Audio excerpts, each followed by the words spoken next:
What's going on, everybody? Welcome to this week's episode of the Real Estate Investing Fast Track. And today I'm going to talk about direct mail and response rates and what you should expect in terms of a response rate from your direct mail campaign. So if you're ever interested in doing direct mail and learning how to do it successfully, you're in the right place. So before I get started, if you're not familiar with me, my name is Greg Helbeck. I've bought and sold well over 160 houses, became a millionaire real estate investor in the process.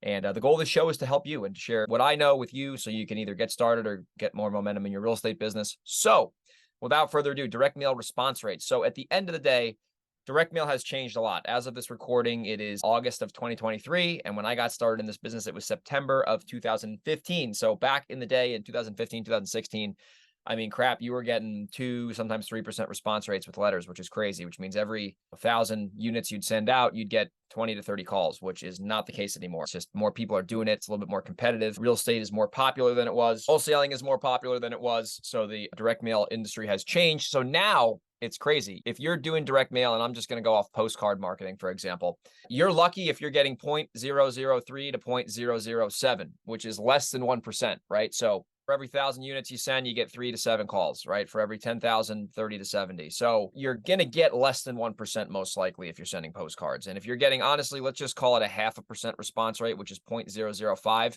So every 10,000 units you send out, you should get about 50 calls.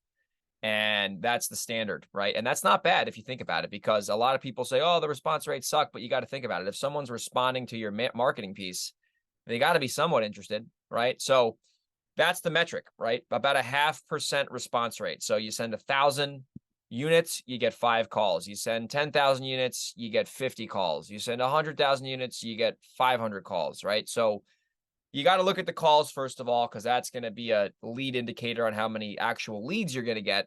And from what I've seen with direct mail, out of the calls, about 30 to 40% of those calls are going to actually be leads. So if you get 50 calls, you should expect to get 15 to 20 actual leads, because the other balance of those calls is going to be like no one who answers or removals or hate mail or hate calls or whatever. So you got to understand that's the reality with direct mail. But all you need is one deal, right? All you need is one deal for that campaign to be successful. Because if you can make $30,000 and you're spending $10,000 on the mailers, it's a 3-to-1 return, which isn't bad. So that's kind of the standard, at least. You want to shoot for 4 or 5, but if you're getting 3 off the bat, that's not bad. So direct mail response rates, just to kind of summarize here, you're looking at about a 0.5% response rate, which means that every 10,000 mail units you send, preferably postcards, if you're really good and you're doing the campaign the right way, you should expect to get about 50 calls.